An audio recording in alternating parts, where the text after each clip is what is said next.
Hi, I'm Chris Colvin. I'm the founder of In the House, and this is our monthly meeting of our Cybersecurity and Privacy Working Group. I'm here with my co-host, David Hechler, who's also the editor-in-chief of Cyber Insecurity News, which is a free newsletter about cybersecurity issues, especially for uh, in-house counsel and other lawyers who want to know more about that issue and stay current on really important trends. We always have interesting speakers at these monthly meetings, and we're delighted to have Paul Rosenzweig here today.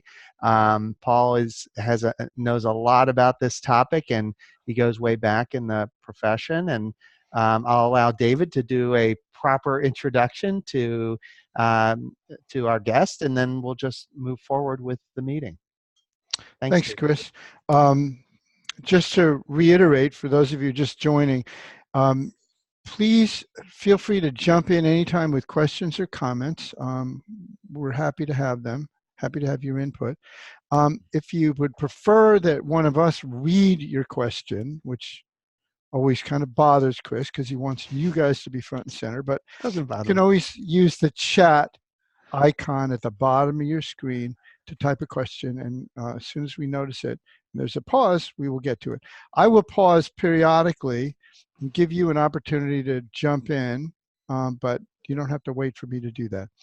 Rather than give Paul a formal introduction now, I'm going to get right into asking him some questions, and then I'm going to ask him to tell us more about what he does, because it's a multifaceted career he's adopted, and I'll let him describe it.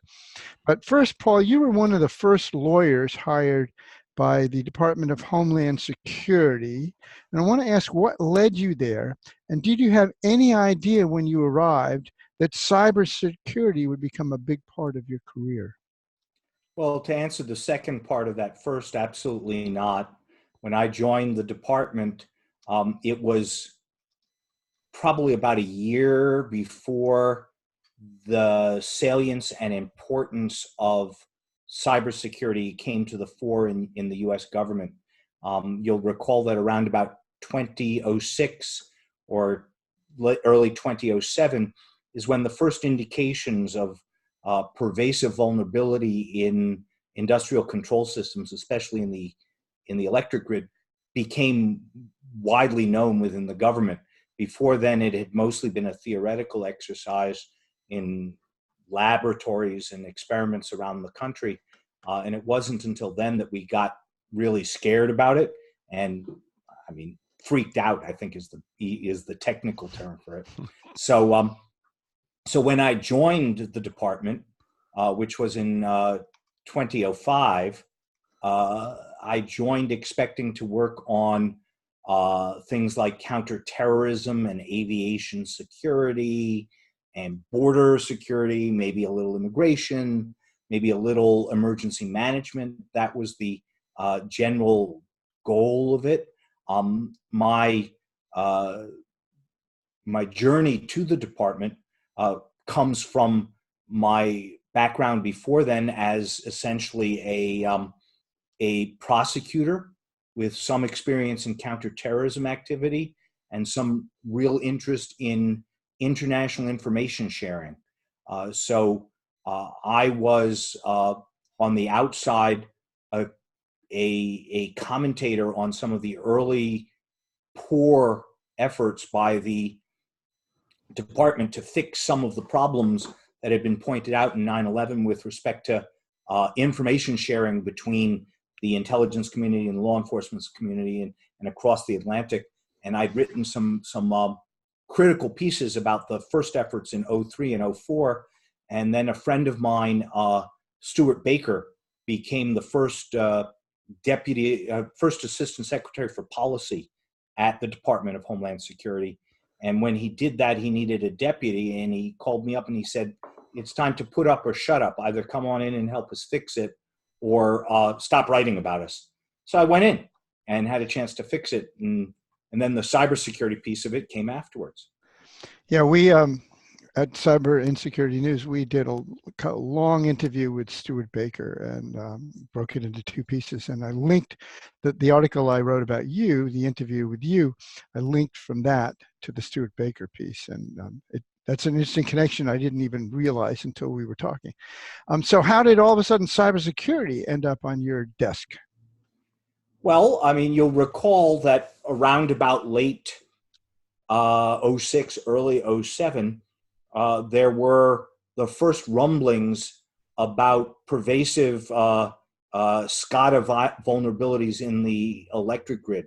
The scientists at the Idaho National Lab had done a demo that allowed them, that demonstrated that they could actually create adverse physical consequences in SCADA-controlled systems simply by altering code within the operating environments. And they were eventually that, seemingly theoretical set of testing came to the attention of policymakers who went and did a little inquiry inside the electric industry and found out that, in fact, what was a theoretical vulnerability to the guys at the Idaho National Labs was very real in the U.S. electric grid. And there was a huge debate at that time about whether or not we should go public with it or whether or not we should try and fix it privately. And the end result of all that was President Bush's Comprehensive National Cybersecurity Initiative, the CNCI, which was initially classified top secret. Now, large pieces of it have been declassified by subsequent administrations, rightly, I think. And that initiative was essentially an all-government effort to define what the problem was and what the solution set might be. And it ranged from things like how do we do better education in STEM to get more cyber Jedis to fight the cyber battles we were about to fight, to how do we plug holes in the Fed's own networks, to how do we incentivize private sector people to plug the holes in their networks, and so on. And it wound up being a pretty broad effort, probably more than 100 people across the government breaking off little pieces of it. And I got to do one of those pieces for DHS. And why did it grab you in a way that has you still focused on this area, not the only part of your career, but as a large part of what you do? Well, in some ways, you go where the grabbing is, right? Willie Sutton was asked, why does he rob banks? And his answer was, that's where the money is. When I left government in 2009 and set up my own consulting business, I thought that it would be, equal parts of Homeland Security, aviation security, and cybersecurity. And it turns out that for the last decade, probably something on the order of 80% of what I do has been in the cyber field. And it's mostly because the issue is so salient. It pervades so many sectors of the economy. It creates such perceived vulnerability, and we still don't really have a good sense of how to deal with it. We're better now, I think, than we were 10 years ago, clearly, but there's still no solid set of answers. That to a large degree, I went where the clients were. And then, of course, the more I became engaged in the issue, the more I got to see some of the strategic level questions and things that were truly interesting about it. And that kind of grabbed me intellectually as well. So it was a confluence of both intellectual interest and, frankly, money, monetary benefit. You go where the clients want you to go. David, can I jump in with a quick follow-up? Because in the house our mission is really about empowering in-house counsel to succeed in their careers. And it occurs to me that others may want to emulate you in terms of pivoting to more cybersecurity work and finding a niche at their company or maybe a different company where they can pursue that interest. And my question is it too late for others to get in the field, or are we still at the beginning in the early stages where people can pivot and sort of develop expertise in this area and have hopefully a long and successful career doing that, at least in part? Oh, I think there's more than enough time to pivot if you wanted to. We've begun to have a little bit of structure to the sets of questions we ask, but we certainly still don't have any really good. Sorry about that. That's my phone. Let me silence it while we're. But yeah, the sound effects are good. We need to bring more of those I in. thought it might have been from the jungle outside. You're in Costa Rica. It is not. But there's certainly lots of room for legal development. I would say that we are still at the stage where none of the law is really well settled. The one exception may be a little bit about data breach notification law, but even there, we're still debating whether or not we should federalize it. And things like liability for cyber breaches to third parties, things like information sharing with the federal government, things like export controls for cybersecurity system, huge swaths of regulatory and common law areas that have absolutely no development at all. Like just today, or just yesterday, the U.S. Senate renewed the legal debate over whether or not encryption backdoors should be mandated in products. And that's, in some sense, that's clearly a technical question. But in the end, the policy judgment is imbued with lots of interesting legal issues, Fifth Amendment protections against constitution, against self-incrimination, that sort of thing. It's just fascinating stuff. So there's lots of law yet to be built out there. This is, as I think I said to you, David, in property law, a new idea comes along every 100 years, right? In cybersecurity, a new idea comes across every 5 weeks. That says it all. That's now, great. Let's just go back and tell people what you do. So rather than my enumerating your various careers, how you cobble them all together, why don't you give us an overview of all the things you do? Well, my main job is as a consultant / lawyer for people with cybersecurity problems. I do that principally through a small consulting company called Red Branch Consulting, which is really just me. My motto is, we'll think for drinks, we'll write for food. But underneath that, I have a number of clients, some of whom think well enough of me that they give me affiliational responsibility. For example, there's a much larger consulting company, the Chertoff Group, which was set up by Michael Chertoff, the former Secretary of Homeland Security, and I'm a senior advisor there. I'm not an employee, but I'm an adjunct, and when they have projects that my particular expertise can benefit, they call me in and they help me. They put me on the project. Likewise, if people come to me with things that are much too big for me, because I'm just by myself, I can flip it over to them. That's rarer. I teach at George Washington University, where I'm a professorial lecturer in law. I teach a cybersecurity class. Last year, I also taught an artificial intelligence law and policy class. So basically, I teach about law at the intersection of new technology and policy. And you've been doing that since 2010. That's right. One of the earliest I just finished my classes. 10th year of teaching. Yep. I'm going to actually take next year off just to give myself I figure because I can give myself a sabbatical, right? And they can't say no because I'm not on staff. And then perhaps most notably, in terms of policy stuff, not client stuff, I'm a senior fellow at a small center-right think tank called the R Street Institute. www.rstreet.org if you want to look them up. They're a kind of free market-ish think tank, and they've lately begun to think about cybersecurity issues from a free markets but real solutions perspective. That's their motto. So they know markets work except when they don't.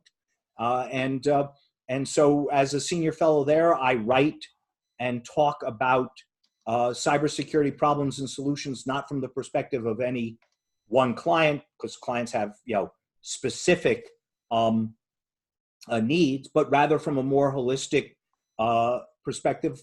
So I get to sort of continue what I used to do at DHS, but without the imminence of terrorist attack to drive me to think about it. Okay, I have another question teed up about your work at the R Street Institute, but let me pause. Any questions, comments so far? I am going to unmute everyone in case it might be a little noisy. Okay. Let's unmute all just to make sure anyone who might be dialing in. Remember, you can jump in anytime. And if you're all good, I'm going to ask Paul to show us what's right outside his office. He really is in Costa Rica. And if those of you who are on the East Coast, as we are, as Chris and I are, really look forward to imagining ourselves in the position that Paul is in right now. Well, I often say that my office is where my brain is. And so I have my clientele, my physical clientele, are typically not on the East Coast. They're often on the West Coast and spread throughout the country, indeed spread across the globe. So where I am doesn't really matter. And if I didn't tell you where I was, you wouldn't know except for the nice stuff behind me. But I live in Costa Rica, and that's my pool, my hot tub and my pool and the mountains outside my house. That's my view. And, it's a nice place to live. It's quiet. I get to, eat lots of fresh fruit and vegetables. And like I said, earlier this month, I went from here to San Francisco to see some clients on the West Coast, and, same. And you're also spending a lot of time in the DC area, right? Yeah, well, DC is my other home. DC is where the George Washington University is, where I teach. DC is where the R Street Institute, where I think tank is. So I spend about 6 months of the year at my home in DC and about 6 months of the year down here. I'm actually going back to DC tomorrow, not for work, but rather for family. And, it's the holiday season. So the wife is, we've got the business of partying for the next couple of weeks. Sounds good. All right. So one of the projects you're doing at the R Street Institute involves trying to figure out how to measure cybersecurity. Tell us about that, how you got interested in that. Well, I mean, that's one of the values of going to a think tank and getting to think strategically. As I worked for clients, as I worked in the Department of Homeland Security, and we were thinking of deploying new security systems, they all came with lots of costs. There was the cost of buying them. There was the cost of integrating them into whatever enterprise we were working on. And that brought transition costs with it. Sometimes they were more inefficient. Two-factor authentication is a great encryption technology, but it's harder to implement than simple logons. So we knew all about the costs, and we could usually specify them very precisely in monetary terms. I could say it will cost you $5,172.83, or $5,172,000, whatever. But then clients, bosses at DHS would always ask, what's the upside? What's the benefit? And you could always talk about that qualitatively. You could always say, and you'd be correct in saying that two-factor authentication makes you more secure, or requiring changing passwords makes you more secure, or deploying the new firewall will make you more secure. But when they asked how much more secure, in what way more secure, there was no good answer. It was impossible to really systematically quantify the benefit side of the equation. And that is part of why we undervalue cybersecurity still today, I think, because we can't walk into the boardroom and tell the CEO that the benefit outweighs the cost in a numericized way. In many ways, defining the benefit of cybersecurity is an art, not a science. And it's not reproducible. It's not measurable. It's not quantifiable. It's not open. It's not transparent. In the same way that, say, at least we have some measurement of the security of a bond, a Standard & Poor's AAA rating. And we have very concrete measurements of, say, the safety of an electrical outlet. It's been UL tested and rated, and you know that it's met certain specifications. None of that exists in cybersecurity.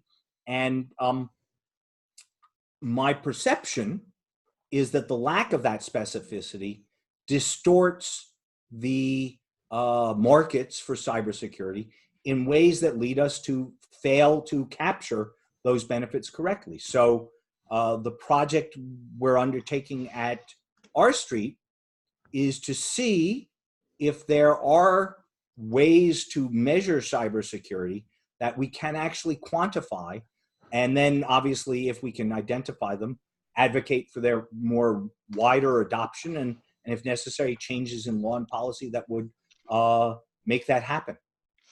How much? David, can I ask a follow-up on the metrics?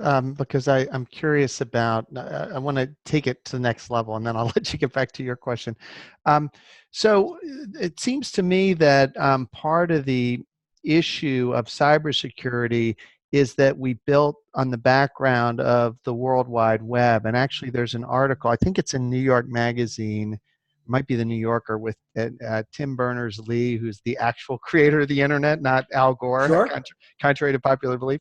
But he talks about the inherent insecurity of that system. Even though he's the inventor of it, he sees that it has flaws. So how much of cybersecurity problems are attributable to, I don't know, is that an original sin that we committed in cybersecurity by building on this inherently insecure network?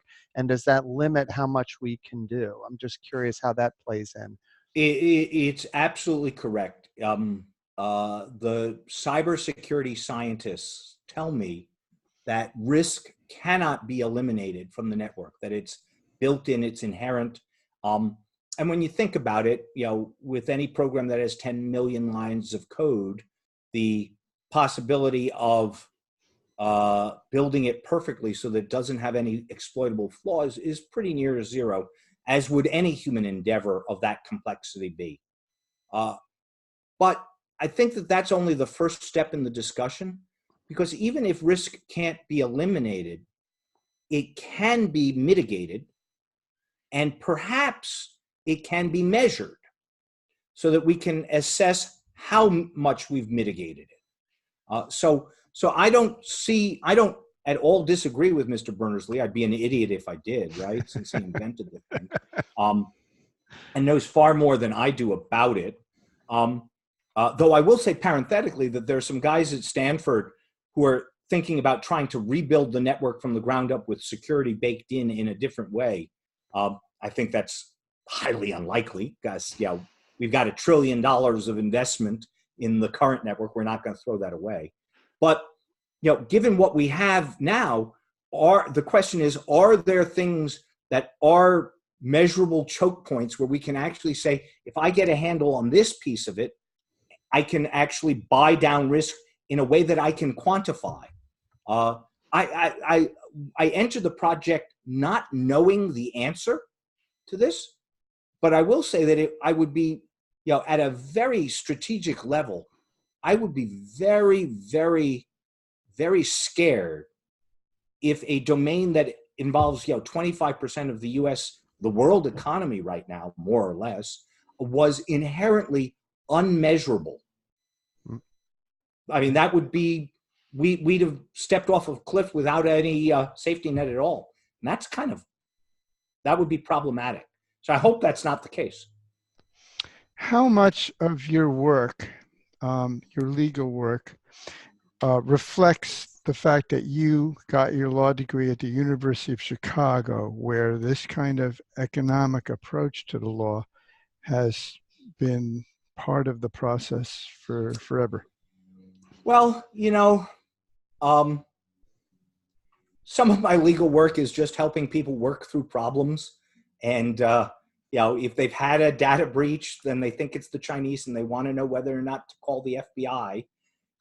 That's not a law and economics problem. That's a managing a big oops problem. Do I notify my clients, that sort of thing. That's not that's a reputational risk problem, not an economic risk problem. And different clients will have different answers to that very question, and rightly so. In terms of my broader approach to larger clients with strategic level questions, or to issues like the measuring cybersecurity one that we've just been discussing, I think that for whatever it's worth, it's baked into my genes. I had 3 years of it at law school, and I've been practicing that way for 30 years. So that's the prism through which I think about things. I acknowledge that it's not comprehensive, that there are some things like social justice that sometimes, bring in non-quantifiable hedonic values that different people value differently. But at least in my way of thinking about things, those assumptions are transparent. And if we make that trade-off, we're making it explicitly. So for me personally, this is how I practice law. This is how I learned it. This is how I practice it at least at the operational and strategic level. At the tactical level, the admission of an exhibit at trial is not an economic question. Okay. Anyone have any comments or questions now before I move to a different subject? Well, if nobody else does, I have a quick question about the role of in the insurance industry and what you do, because it seems to me they have a strong vested interest in measuring risk of all types, because then they can monetize it by issuing policies. So how much is the insurance industry currently driving the kind of work you do, and what role do you see it playing in the future? The prospect of insurance is probably at the core of what I do in terms of measuring risk. My meta view is that the prospect of liability for cyber insecurity, to name a news article, is David inevitable. will send you a bill for the license fee for that. No, Yeah. Liability is in some sense inevitable. We live in a world right now where writers of code, managers of enterprises are successfully able to disclaim liability. If you buy a new software product, the shrink wrap contract says you can't sue me even if the software is bad. If you download something, you click through it. You click through that same disclaimer. If you're on an enterprise system and you're reliant on it, like the electric grid, and it goes down because of cyber insecurity, the electric grid doesn't owe you money for the surgery that got canceled or anything like that. In many ways, where the cybersecurity industry right now is exactly where the automotive industry was in the 1950s. Caveat emptor. You got what you bought, and if the car broke, too bad, so sad. And the loss all fell wherever it lay. That changed in the 60s and 70s, mostly because the moral consequences of that were unsustainable. I could give you the economic argument for why it was unsustainable as well, but the key to it was Ford Pinto blowing up, and Ralph Nader writing a book like Unsafe at Any Speed. We, as a society, are just short of that revolution in my view, my predictive view.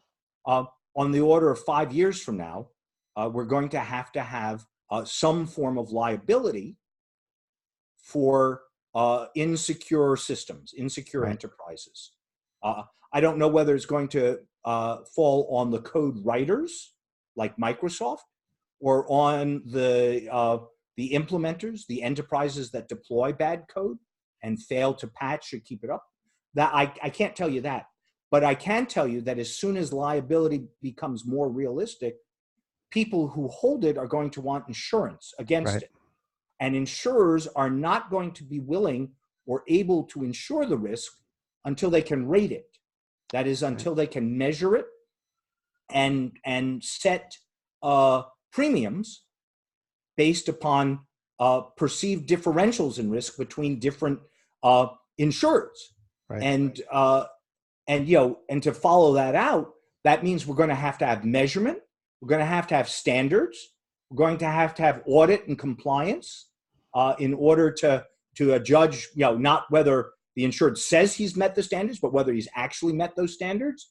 And so there is an entire ecosystem of cyber insurance that I think will likely mirror the ecosystem for any other insurance product out there, more or less, with changes. That's on the order of 5 to 10 years away from here now. But none of that can happen if we truly can't measure essentially safety, cyber safety, Right. any more than we could have insurance for auto industry if I couldn't tell you that Volvo is a safer car than Maserati. Right.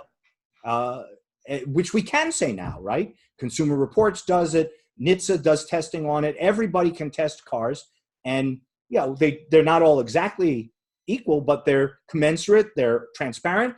They're auditable. We can test again and again. We have to get to something like that in cyber, or the liability revolution will essentially destroy innovation. Right. I like that term, cyber safety. It feels a little more compelling than cybersecurity, a little less wonky. So, Well, and you're referring to an area that we discussed at considerable length during the interview that there wasn't space for in the published interview I did with you. So let's just bring it up. The liability revolution will lead to, you predict, a litigation revolution, correct? Yes, and everybody who wants to pivot, I was tort thinking law is going to be a career. great way to go. I can. There's hands rubbing together out there. By the way, just want to point out, you're all muted except for 3 of us. You can unmute. We encourage you to unmute yourself by clicking on the microphone at the bottom left of your screen, and jump into the conversation. You've been predicting that the litigation revolution is around the corner for a while now. You probably thought it was going to be here already. Yes, I did. What slowed things down, and why do you still think that you're right, that it's going to happen within the next, I guess you're saying 5 years now? Well, a couple of things that I thought were going to happen haven't yet. The first is we haven't had a real cyber tragedy. I mean, part of what drove automotive safety is the Ford Pinto problem. Right. Part of what drove the environmental revolution was the Cuyahoga River in Cleveland, actually catching on fire, right? So we tend, I think, to have evulsive movements, big significant shifts only in the faces of tragedy. And I had expected something a little more tragic to happen sooner. I guess I'm totally glad that it didn't happen. I don't want to be one of those guys wishing for the hack that opens up the sluices on the Hoover Dam sort of thing. So I think one of the things that's happened is we haven't had a real tragedy. The other thing I think is that we seem, how shall I say, the nation's distracted by other things right now, right? I say that in a non-political way, but obviously referencing in some sense the political environment. There's other things that are happening, and when other things happen, other things happen. As a society, we can only focus on a couple things at once, and they tend to occupy all of the space. Perhaps I think there's been more resistance from the tech industry than I expected, but actually, I would say it's coming. If you look at, for example, the Business Software Alliance, this is the alliance of software manufacturers. who write code. Last year, they introduced a very comprehensive set of best practices for code creation, code auditing, code patching, and code retirement, the entire life cycle of code development. That is measurable, auditable, and transparent. It's exactly what I would expect in a litigation system, but they did it as a voluntary association. And my strong suspicion, and I commend them for this, is that they're trying to get ahead of the curve. So we're seeing things that you would expect in a litigation revolution happening in a voluntary way, and that's a good thing too. What about than through legislation or litigation? Much more efficient. So that caused me to wonder something else that maybe you have insight into, Paul. The privacy is a close cousin to cybersecurity, obviously, and do you anticipate a lot of movement in terms of class actions against, say, social media companies for privacy violations, even if they're technically in the click-through agreement that nobody reads? I've been surprised we haven't seen more of that on behalf of people that have feel like they've had their privacy invaded and their private data monetized, and they're not sharing in that benefit, arguably. I think that's likely. Just 2 days ago, Attorney General Barr said that the government was going to review some of the antitrust exemptions that are embedded in the Communications Decency Act, and some of the liability protections that make social media companies not liable for what they publish on their websites, Yahoo, Facebook, Google, that sort of thing.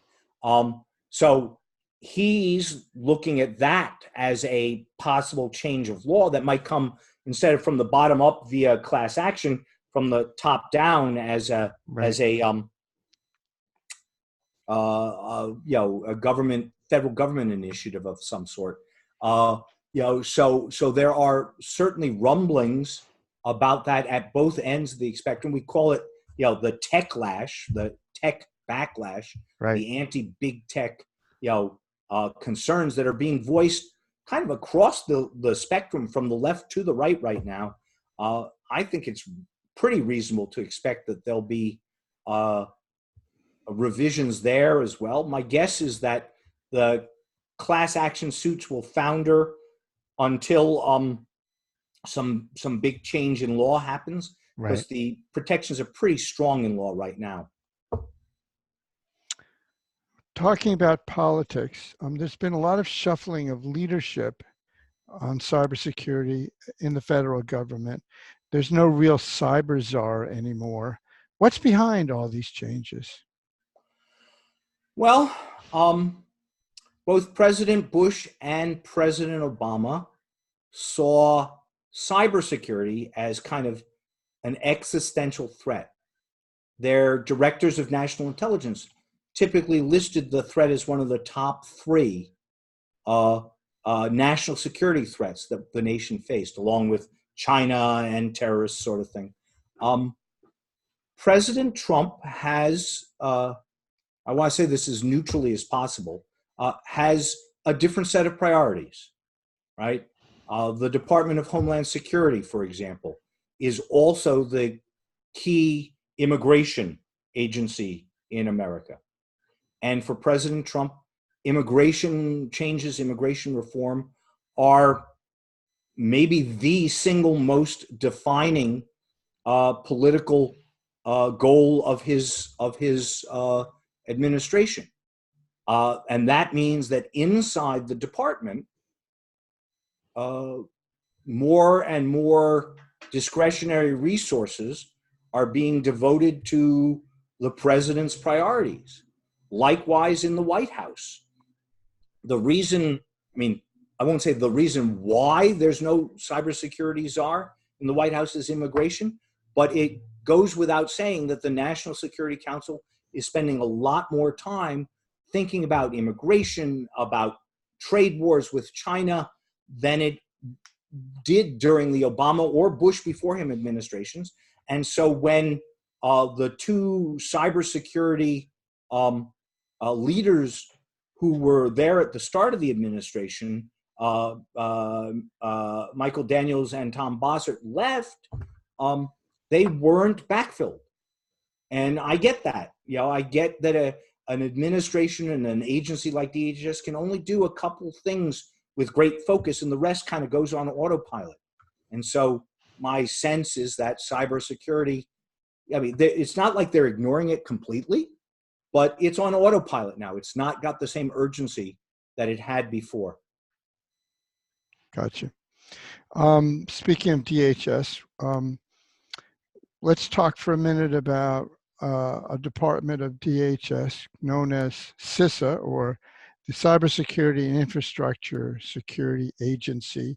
The mandate of that agency is to secure the critical infrastructure of the country, which requires the cooperation of companies which own 90% of that infrastructure and the government. You're well aware of that organization and its importance.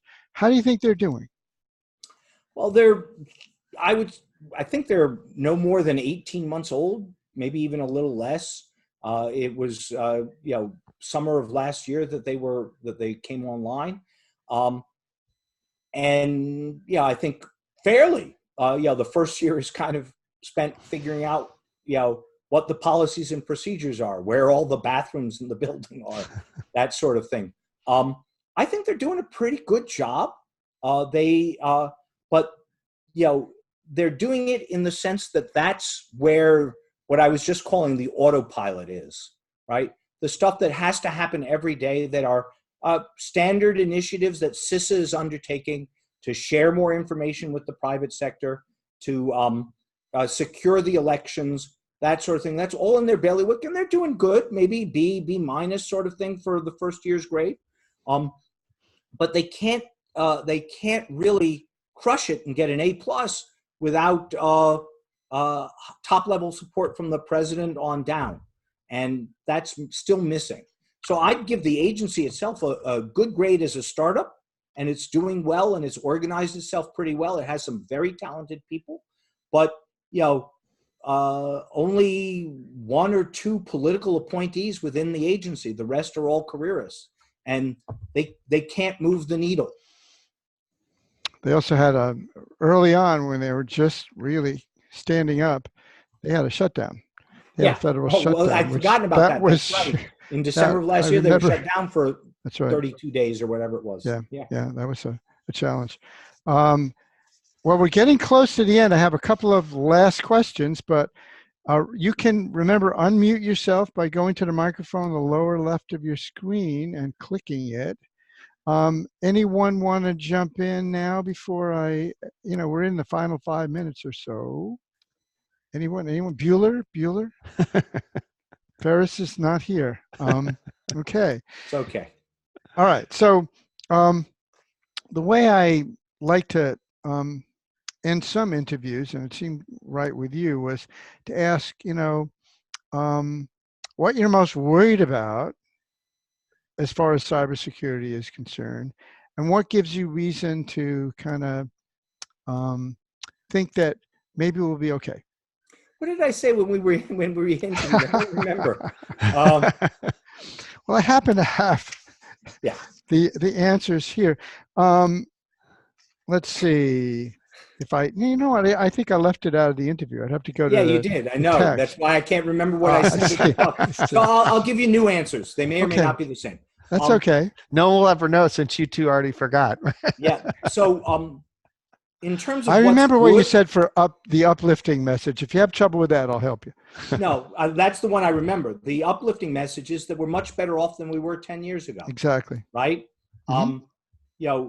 We're far from perfect, but the federal government is more secure now. Many aspects of the cyber infrastructure in private hands are more secure right now. The electric grid has gone from pathetic to, it's not impossible, but it's not an easy nut to crack anymore. You have to really want to crack it. So that's good. I think one of the downsides, one of the weak spaces right now, is that the lagging portion of the community is state and local security.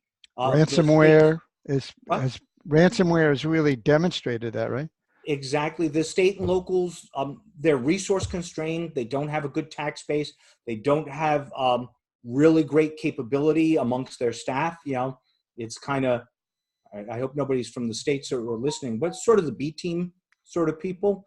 And you see that, for example, in the ransomware attacks in Florida, Georgia, Texas, and the last, I think Illinois just had one, you know, where whole swaths of critical databases are literally encrypted and ransomed back to the cities and the state and local municipalities because they're unsecure and there's no backup and people haven't done a good job of that. I think more long term, the things that kind of scare me are remain our systematic inability to fold cybersecurity into the broader conversation about global norms of behavior, right? Everybody knows that you shouldn't attack a hospital in time of war. We have not had a good conversation about what should be cyber off limits, if anything. I mean, I think there's lots of good candidates, but there's no consensus around the globe. And so I worry about, you know, an escalatory response in time of real war that really has cyber implications that go beyond the electric grid, go to financial networks, go to water systems, you know, et cetera, et cetera. That kind of scares me right now. You know, I'll just add before opening up for any other final comments that everything you just said about cyber war is also true of war right now.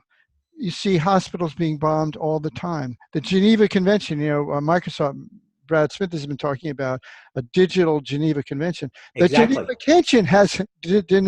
Geneva Convention hasn't been followed regular norms, you know, not just in our country, but globally have been eviscerated in recent years. And that's a cause for great concern in the digital world and beyond.